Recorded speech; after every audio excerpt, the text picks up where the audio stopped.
Hey moms, it's Laura Ollinger. Welcome to the Positively Healthy Mom podcast. Because there's no manual for the hardest job in the world. Hello, everyone. Welcome to today's show. I'm so excited to introduce you to Shannon Sauer-Zavala, who is a licensed clinical psychologist and has so much awesome information today for the mom. So Shannon, say hello and tell us a little bit about yourself. Hi, yeah, thank you so much for having me. I'm really excited to be here. I am a licensed clinical psychologist, and so that means I have a small private practice where I work with all kinds of people, teenagers, parents, college students, sort of runs the gamut. And then the other sort of like big piece of my day to day is as an academic researcher. So I'm a professor at the University of Kentucky. So I do a little bit of teaching, mostly at the graduate student level. So I'm training new PhD students to become therapists. And then I'm doing research. So I'm funded by the National Institute of Mental Health to do clinical trials to basically to make our treatments for anxiety and depression better, more efficient, more personalized, so that more people have access to good care. Wow, that sounds just totally fascinating and right up my alley also as well to learn more about that. And so I know your specialty is about changing your own personality. Tell us about that. Yeah, absolutely. So, I kind of came to be interested in personality change through my treatment outcome research, so developing new treatments. Basically, the way clinical psychology has really approached treating mental health difficulties has been to like have a different treatment for every disorder, right? And that's really inefficient because there are shared vulnerabilities that could put a person at risk to develop more than one condition. And what we find is that that personality traits can actually predispose people to develop anxiety or depression or substance use disorder or eating disorders. And so it's actually more efficient to target the vulnerabilities instead of targeting the symptoms themselves. And so some of my research work has been really focused on, well, can we change personality? Can we do this intentionally? How can we shift it? And turns out you can. I've been really interested in basically just sharing that information with people, right? I mean, going why I've wanted to come on podcasts, because I think people really think your personality is set in stone. You should, you should kind of customize your life to fit the personality that you already have. When really we have a lot more say in how we develop or evolve our traits over time. Wow. That is just kind of like a totally new perspective to look at this because part of my training in positive psychology is when we look at like character traits. Yeah. The idea is to, if you assess yourself or take one of the assessments, the VIA character assessment is the one, is to kind of look at your top traits and just to continue to strengthen those. And in my training, they encourage us to kind of ignore the bottom traits. They said, just don't worry about those. They're low on the list. Don't worry about them. But I know that's not what a lot of people want to hear. So for example, if, there's a personality trait that falls at the bottom, like one is humor. Say your last trait is humor, but you want to be more funny, then I think it's worth looking at that and worth saying, how can I build that trait or skill or quality about myself? So what are your thoughts about like focusing on the positives or focusing on the negatives, or how do you look at it? Yeah, I think you hit the nail on the head in terms of like, I think it differs based on a person's goals.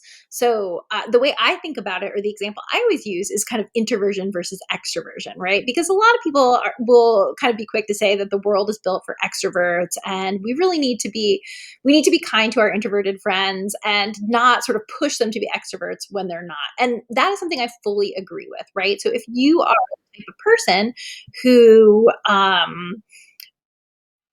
it's like working for you to have fewer, closer relationships, that you need to recharge your social battery, and that's not getting in the way of your goals, then you're not going to have the motivation to change your thinking and your behaviors that would lead to this lasting personality change. And that is A-okay, because being extroverted versus introverted, like there's no one side of the pole that's better, right? So take humor, for example. And I love the character strengths assessment. I actually teach it or like make the students take it in my psychology class. Really right. Like it is the idea that like we can't be good at everything. And so really put your energy into what's already working for you. And I think that that's great if your strengths really align with your goals and what you want to do.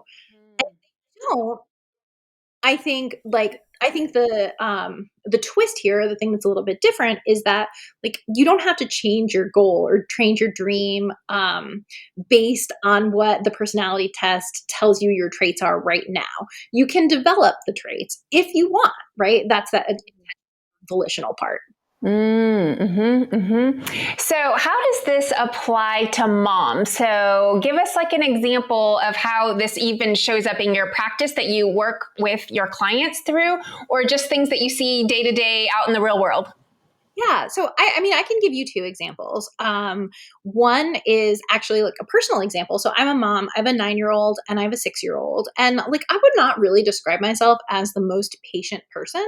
And most people would say that like patience is a pretty important trait when it comes to sort of success in dealing with the things that children do.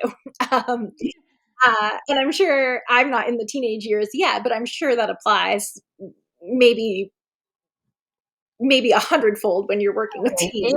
Yeah. Uh, and so, one of the things that has been really important to me is to really, really flex that trait, right? It could be easy for me to say, well, I'm not a patient person. So, I'm just going to snap at my kids and be irritable. That's not, so I could like take a personality test and get that result and kind of say, well, that's just not me. I can't do it. Um, but that's not really the reality, right? We can work on how flexible we are with interruptions. We can work on how irritable we are. We can change our thinking patterns around what it means to be interrupted. Or like for me, I don't like it when the school gives my children whistles for some reason to reward good behavior. And so part of that is like building up a tolerance to things that are sort of like unpredictable that children do, right? And it's kind of a combination of reducing like how neurotic I am, right? Which is a personality trait, tendency to experience negative emotions. So how open I am to and how flexible I am. I think like thinking about like if being an effective parent is a priority for you, and it may or may not be, but I'm assuming if you're listening to this podcast that it is, Yeah. uh, then it's a reasonable goal to want to enhance some of those traits. And there's no reason. I mean, the research suggests that we can. What's interesting is that's coming to mind for me is a lot of times moms they know they need to change certain things about themselves. Like you said, I need to be more patient or I need to this. But a lot of times parents think that their child is the problem and they're not really willing to take ownership. So it might be like, oh, my kid's always doing this. And so it's so annoying and putting more of that. And instead of taking like ownership, like, oh, maybe I need to change. Maybe I need to be more patient. Maybe I need to handle it this way. So what do you do when it's just like for you as a clinician, it's so like blatantly obvious right in your face and you're like, come on, what do you do? How do you work with that? Yeah. So when that comes up in my practice, I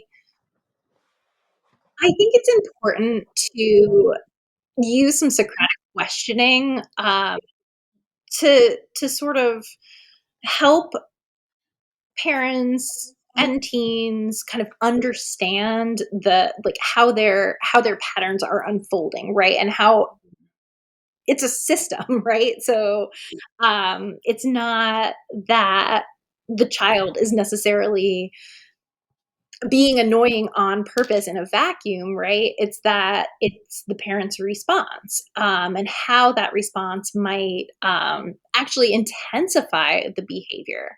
So like working with a family, with a teen, with an eating disorder, something that really commonly comes up is that parents are really controlling around eating. They're like, eat, right? Like they're very, and it's because they're anxious at the table, right? Because they're worried about their kid, of course. But it's, Mm-hmm. and so the way that they manage their own anxiety is to be really forceful and pushy. And unfortunately, that often has the opposite effect where the kid will kind of shut down, and probably eat less than they would if the parents took a different approach.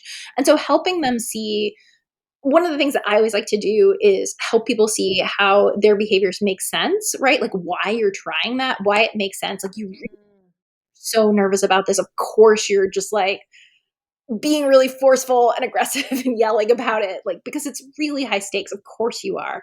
And look at the data. Like, is that working? Mm. Right? So in the short term, it might be harder to kind of sit back and go with the flow, but that might be a better way to get what you want in the long term. And so, really helping people understand the function of their behavior, and how it is helping or hindering moving towards a goal or a value. Okay. Okay. That's awesome. I liked how the way you explained that was really easy to understand. And so, next, what about, I hate to say there's such thing as like negative personality traits, but like the one you kind of highlighted was like the neuroticism, and that tends to, tell me if I'm wrong, but that tends to lend itself more to the anxiety, the depression, the OCD, that whatever might happen. So is that characterized as a negative personality trait? And if so, what can be done to improve that?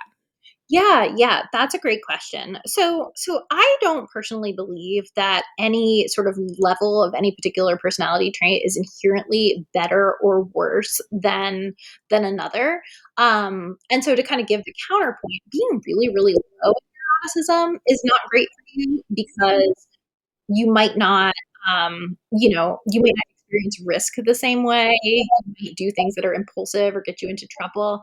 I have a colleague who is pretty stoic, and he says like his wife is often mad at him because she'll tell him something that happened and he won't like emote enough, and she feels really invalidated. So we think of being like really low in neuroticism as being a great thing, but like too much of a good thing actually can cause some different problems. Mm. The counterpoint to that is like, I would kind of describe myself as a neurotic person. And I always tell my patients, because I'm trying to normalize it and I don't want people to feel bad about experiencing emotion strongly, so I think it makes me a better therapist. It helps me empathize with people. And that's important. Now, and so we think of these personality traits as like on a spectrum, right? And there is kind of an optimal level of negative emotions that help us function, right? Anxiety helps us prepare, sadness helps us process a loss, guilt helps us not make the same mistakes over and over again. So it's not like we want to get rid of those emotional experiences, but what we don't want is for these emotional experiences to interfere. And the stronger and more frequently we experience those emotions, so the higher we are on the neurotic spectrum, the more likely it is they interfere.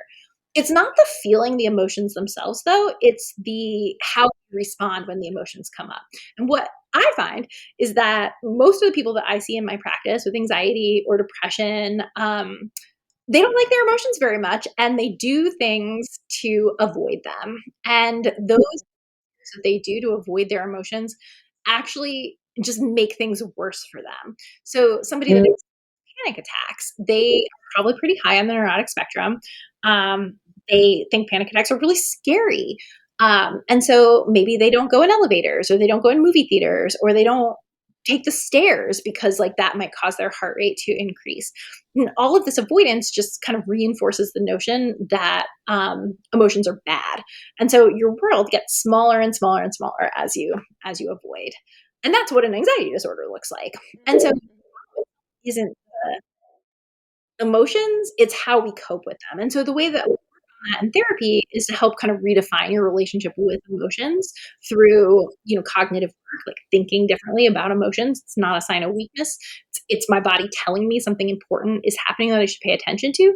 And then through behavior change. Normally you would avoid this hard conversation, but we're going to have it today. Uh, so it can promote this new learning that, oh, I actually can tolerate my emotions. They're not permanent and I have the skills to deal with it. Okay. And then is there a way so you're kind of, you're not running from these things. You're kind of feeling it. You're kind of thinking differently. You're doing different things about it.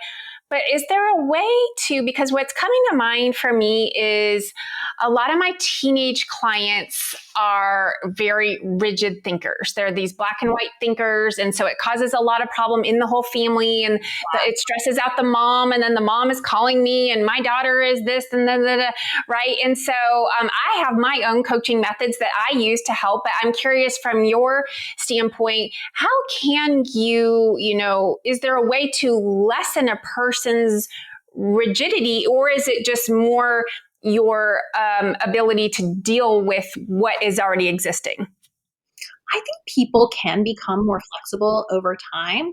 I think it can be hard depending on how old your clients are, right? I mean, you would probably know better than I would, given that this is kind of your bread and butter population, and I work with teens a lot less. But you're kind of this is like the period of your brain development where you're moving from like concrete to more abstract, and so the younger you are, the less it's like right and wrong or black and white, right? The less able you are to do that. And so the good news is that as your brain develops, like you're gonna have more capacity to hold two truths in your mind at the same time. Like I could be really mad at my mom and she also could be right. It's not a good idea for me to go to this thing. Like both of those things could be true. And that's a big ask. So I think some of it is like kind of normalizing in psychoeducation for the parents that like it's a big ask to expect them to kind of hold both of those things in their mind at the same time. There's lots of evidence as we get more practice with flexibility. So I use just like this list of challenging questions. So when someone has a rigid thought, like my mom is doing this on purpose to piss me off. Um, do you know for certain that she's doing it on purpose? What evidence? And I actually make my clients read the questions out loud and answer out loud because there's something like once you take the negative thoughts out of your mind and like verbalize them, they sound more just far fetched. Well, I guess my mom isn't really going out of her way. I can begrudgingly admit that. Yeah. And with practice, and so what we find is when people have a habit of thinking one way in a situation, my mom's doing this on purpose. Those are the thoughts that will pop up the next time the situation is similar. But with practice, we can create new patterns so that different alternative thoughts pop up kind of at the same time, and that may over time kind of overtake that initial negative thought. Yeah. I use some similar questioning with my clients as well. And one of the things I say is, can you prove it in a court of law that this is true? And then they're like, what? No. Yeah, it's almost never true. So, okay, what else can we deliver to the moms today that might be like a helpful tip? Just like your on a daily basis, not like life-changing, personality changing, but just kind of, you talked about like just patience, but what else can we help them with? Yeah, I mean, I think the biggest thing that comes to mind to me, like in my own parenting and with, thinking about clients is that especially at this stage, change is the only constant, really. So, I always try to remind myself that the thing that I was worried about with my kids 6 months ago isn't even a thing now, often. So, knowing that there are these kind of like fits and starts with your relationship with your teen, like that's to be expected, right? Obviously there's variability in like, kind of the extremities of how challenging these relationships are.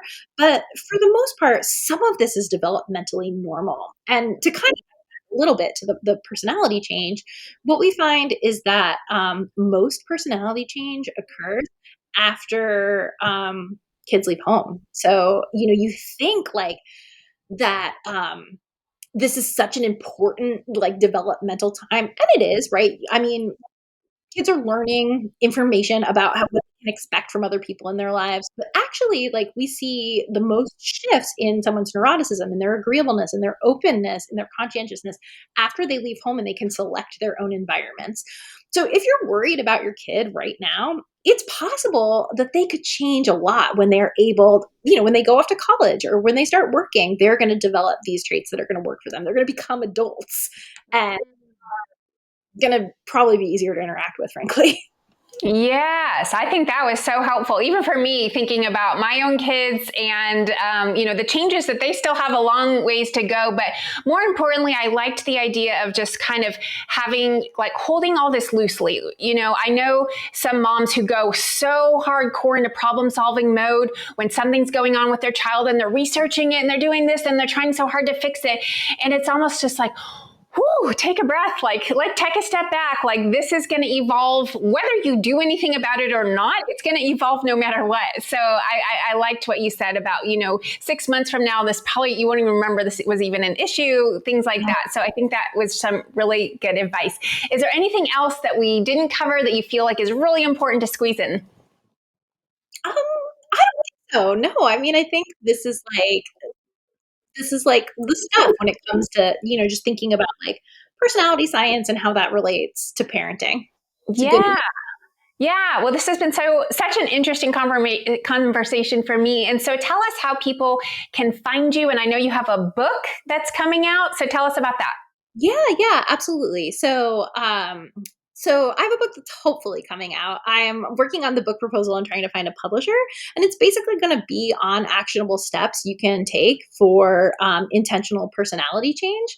And so, if listeners are interested in that, they can follow me on social media. So I am on Instagram at self.made.personality.